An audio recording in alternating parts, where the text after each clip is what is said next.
Hello everyone, I want to show you something really important to understand. If you are putting down wood, wood will be strong quicker, but if you put down bricks or steel, the longer that it's there, the stronger it gets. Steel is even more strong than brick.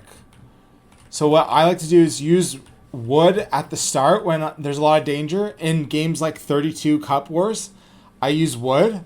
And then when I'm going somewhere where I'm going to stay for a couple seconds, I use steel or brick. And steel is stronger, but it takes longer to get to full strength.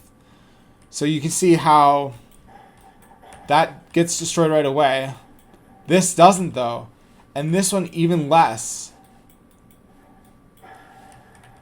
So that's why there's different advantages. Do you want your builds to be strong but less strong than they can be at the long game, or do you want to stay in one place and expect no one to shoot you, and then you have an advantage with your walls after that?